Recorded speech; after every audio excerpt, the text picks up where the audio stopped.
Hello everyone, I'm Dr. Aditya Sai. Welcome to our channel of the Shoulder and Knee Clinic.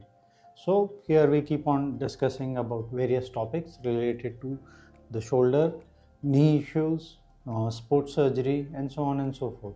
So if you like our content, share and subscribe to our channel. Today what we are going to discuss is about shoulder instability. So if you see your shoulder joint is like this, it's a ball and socket arrangement between the upper end of the arm bone and the shoulder blade. So you see this socket is a flat socket and this is a round ball.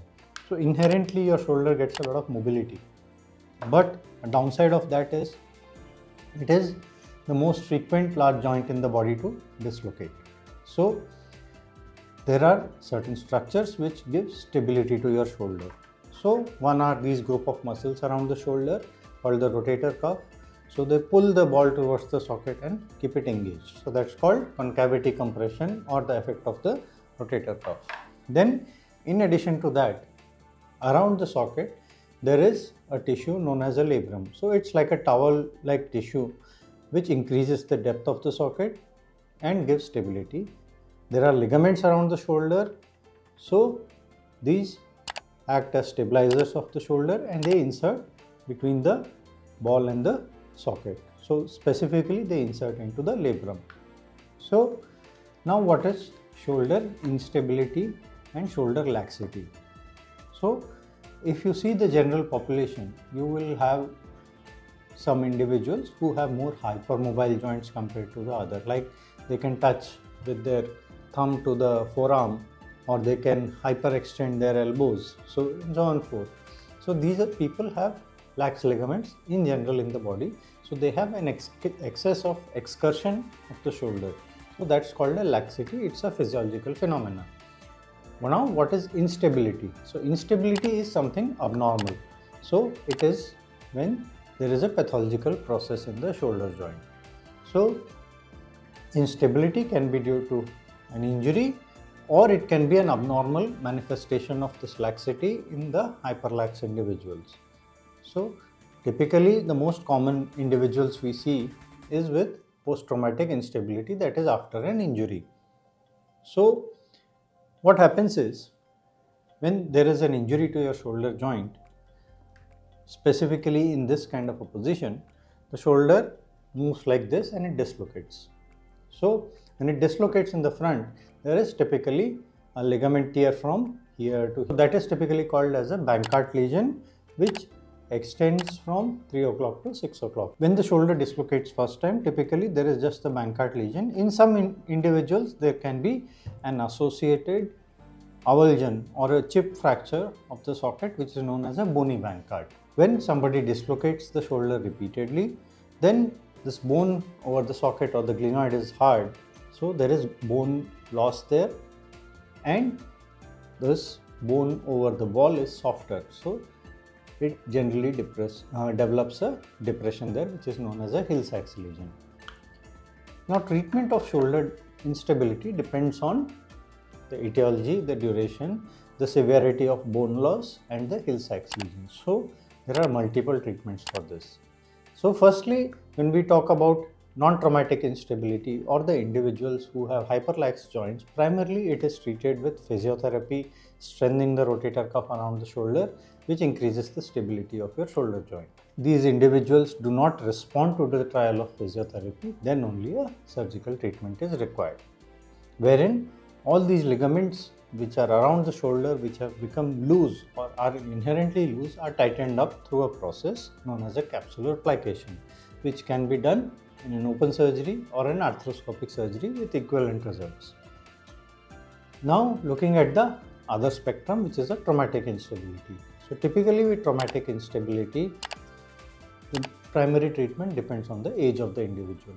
So somebody who is below the age of 20 who has a first time dislocation has a 100% chance of redislocating in the shoulder. Now that can happen within 6 days, 6 months, 6 years, nobody knows. The thing is, once it dislocates again, then you again get pain and there is a period of immobilization and physical therapy required to recover from the injury. So the number of man hours lost in disability is significant if we do a non-operative treatment for this age group. So a person who has shoulder instability in between the episodes of dislocation is going to be perfectly fine, and that is where the mistake happens, that individuals feel that they are totally okay. It is only once the shoulder dislocates then they have the issue. In individuals below the age of 20 who have had a dislocation, we are more aggressive in surgically treating them. As the age increases, the risk of redislocation decreases. If the individual is involved in activities like contact sports, kabaddi, football, there is a higher risk of dislocation. If there are issues like bony Bankart, or if there is significant glenoid bone loss, or if the Hill-Sachs lesion is quite big, in those scenarios there is a higher risk of dislocation. So in those scenarios, we offer a surgical treatment. In individuals who are above the age of 40, who have had a first episode of dislocation, typically they are managed non-operatively with physiotherapy to improve the rotator cuff strength. The risk of them dislocating the shoulder again is quite less unless they are very physically active.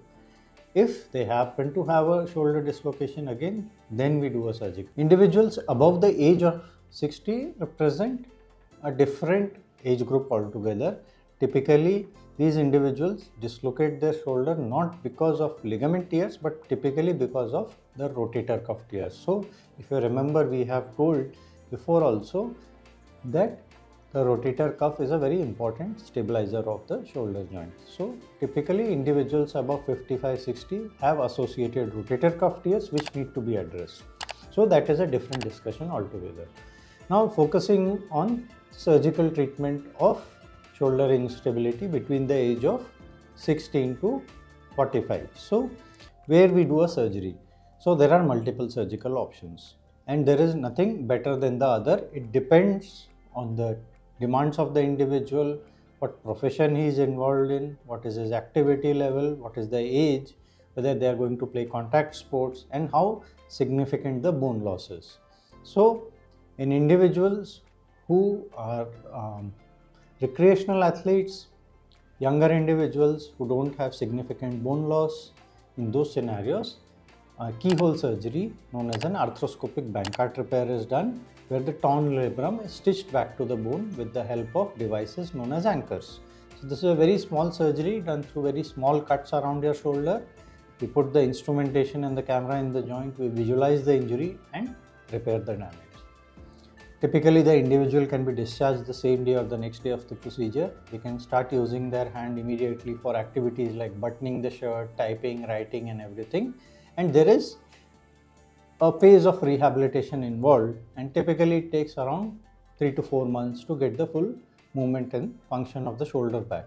However, return to contact sports or overhead sports is restricted for 6 months. Group of individuals who like to play contact sports. These individuals managed only through a soft tissue repair or an arthroscopic repair have a higher risk of recurrence. The individuals who have had multiple episodes of dislocation, who have bone loss, again managed arthroscopically, have a higher risk of redislocation. So in this age group, what we do is procedure known as bone augmentation, which can be done through which is known as a Latarjet procedure, where the bone loss is more than 20%, and then there is a subgroup known as subcritical bone loss, where the bone loss is less than 15%. So in these individuals, we do something like a bone block circlage. So this increases the depth of the socket and gives stability to your shoulder joint. In individuals who don't have significant bone loss, who have a significant Hill-Sachs lesion, a procedure which is known as a remplissage is done. So where there is the hole on the back aspect of the shoulder, it is filled up with the rotator cuff tissue inside. When we look at the recovery part of things, when we look at a Latarjet procedure or a bone block procedure, the recovery is quite fast. As I said before, the individual can start using the hand for writing, typing, buttoning the shirt and all those activities, and by around 3 to 4 weeks they can start lifting the hand up, and there is a aggressive rehabilitation involved, and typically around 4 to 5 months they can return back to sports. So results wise, all surgeries have got good results, but what needs to be understood is there should be a proper templating and planning of what needs to be addressed and what issues are there, like bone loss, whether it's just a ligament injury or whether it's a more mobile joint. So I hope this has been useful for you. I hope you learned something from this today, and if you have any doubts, you can reach out to us. You can share your questions in the comment, and obviously you can share, like and subscribe to our channel.